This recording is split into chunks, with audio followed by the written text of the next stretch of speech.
Que a graça de Jesus esteja com todos nós. Quando nós somos estudantes ruins, fracos, né, na escola, e foi o meu caso, por vários motivos, preguiça, molecagem, sei lá, etc. Né? Aqueles que ficam no fundão da classe, muitas vezes eu estava entre eles, na minha infância, adolescência, principalmente, e no dia da prova, a pessoa podia dar a desculpa que fosse para não saber as questões ali pedidas pelo professor, e o professor não aceitava desculpa alguma. Mas e Deus? Quando nós apresentamos desculpas a Deus, Ele aceita?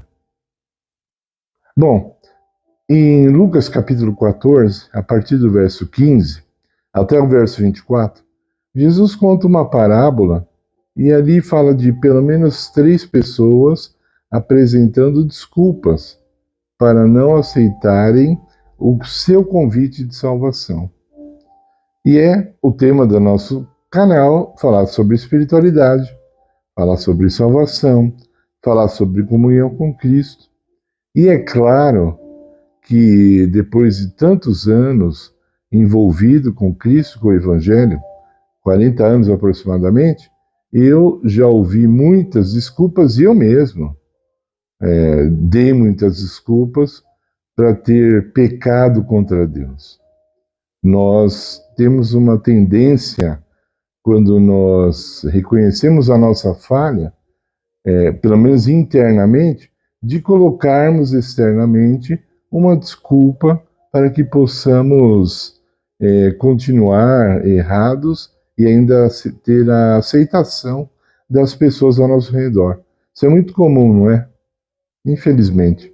Bom, vamos lá. Eu vou contar uma dessas experiências rapidinho aqui, antes de eu entrar mais profundamente no assunto. Anos atrás, nos anos 90, no começo dos anos 90, eu conheci uma mulher que frequentava uma igreja e ela falava sempre mal das roupas das moças. Ela já era uma senhora e quando via as moças com as roupas mais curtas, por exemplo, ela ia até a pessoa falar: não vem com esse vestido, não vem com essa saia na igreja, não, porque não pega bem, né? É igreja e tal. E falava assim, falava até com cuidado, mas falava. Até o dia que a filha dela, que não morava naquela cidade, veio visitar a igreja. A menina tinha 15 anos, veio com uma mini saia,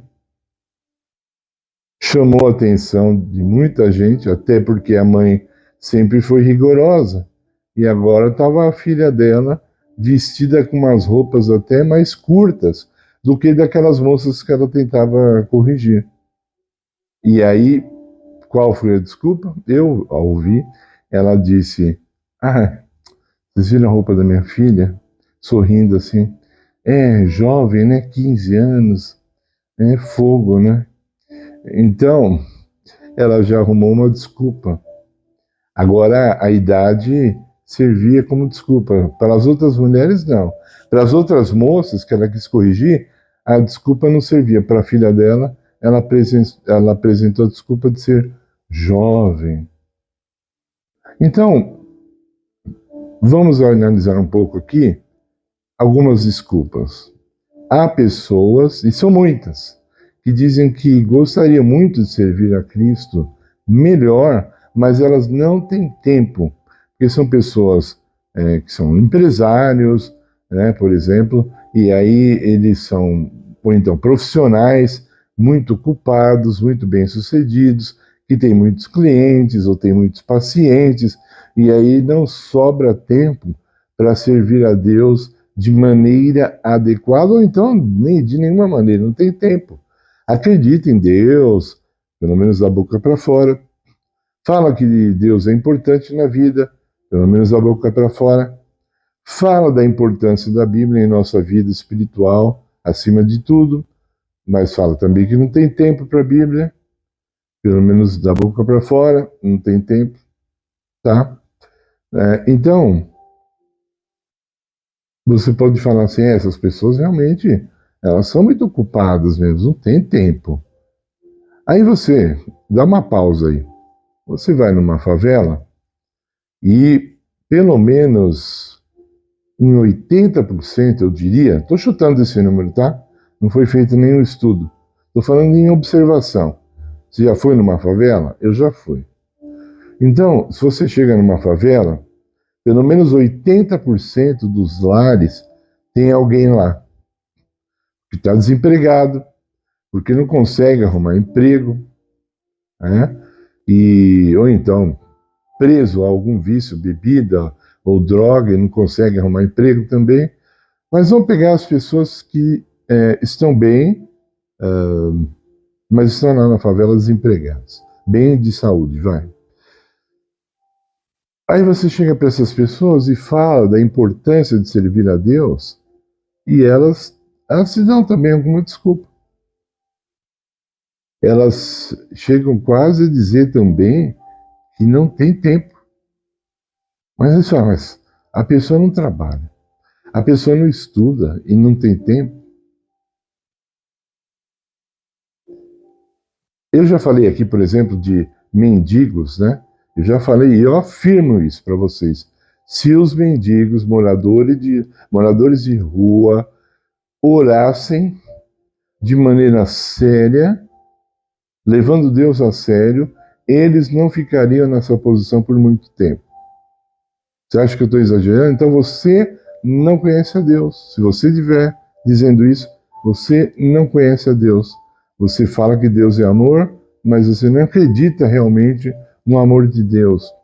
Você não acredita realmente na providência de Deus. E nós estamos aqui para te despertar, para que você participe, para que você tenha experiência com Deus. Você tem que ter experiência com o amor de Deus. Você tem que ter experiência com a providência de Deus. Eu não estou falando aqui de teoria. Primeiro, quando eu aceitei o Evangelho, eu era muito jovem, era realmente só teoria. Depois, com o passar dos anos, eu sou uma das testemunhas de que podemos experimentar o amor de Deus e podemos experimentar a providência de Deus. Ele providencia quando você tem um relacionamento sério com Ele. Quando a sua vida não é uma vida de desculpas. Então, o pobre diz, favelado, que não tem tempo para Deus. O bem-sucedido diz que não tem tempo para Deus. Então, vocês estão entendendo? Essas desculpas não são aceitas por Deus. Quais são as desculpas que Jesus aceita para que uma pessoa não possa servi-lo?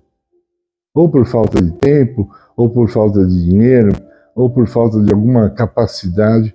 Qual é a desculpa, ou quais são as desculpas que Cristo aceita?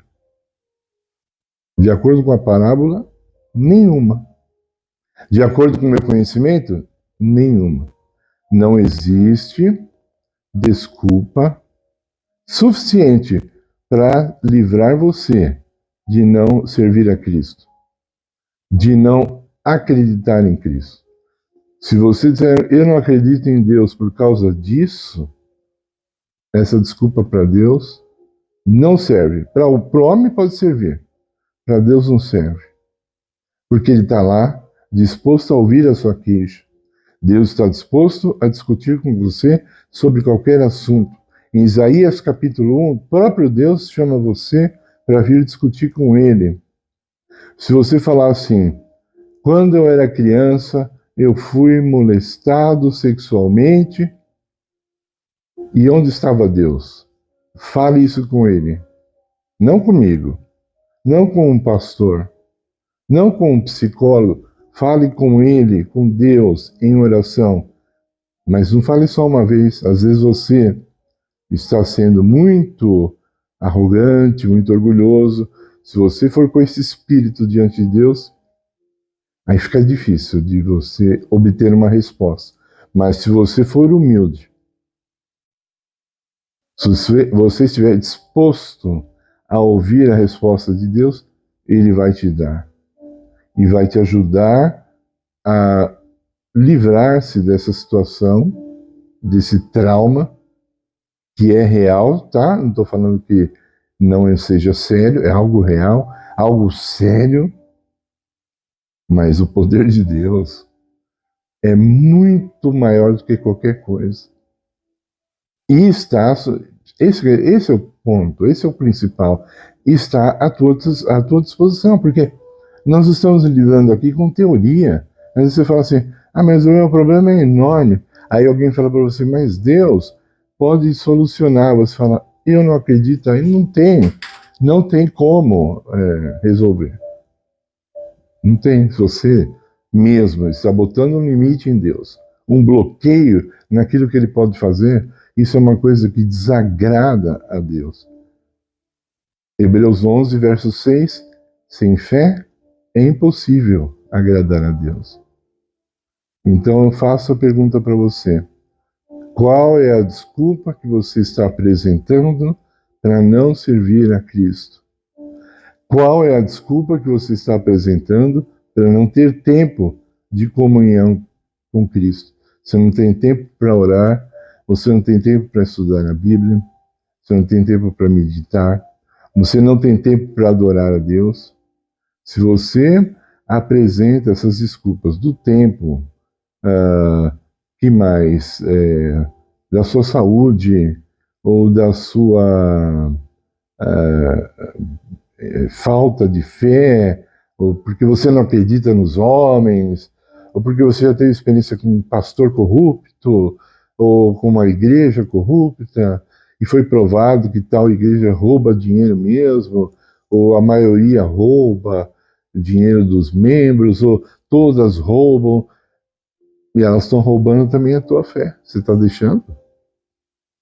Além de roubarem teu dinheiro, estão roubando a tua fé, e você vai permitir? Então eu encerro o vídeo com a pergunta principal. Qual é a desculpa que eu vou apresentar a Deus? Qual é a desculpa que Ele aceita por eu não ter comunhão com Ele? Nenhuma. Nenhuma desculpa é suficiente para nos livrar de ter, uma punição por rejeitar a Deus, por rejeitar o seu favor, por rejeitar o seu amor. Ok? Pense nisso. Ore a Deus. Saia dessa situação.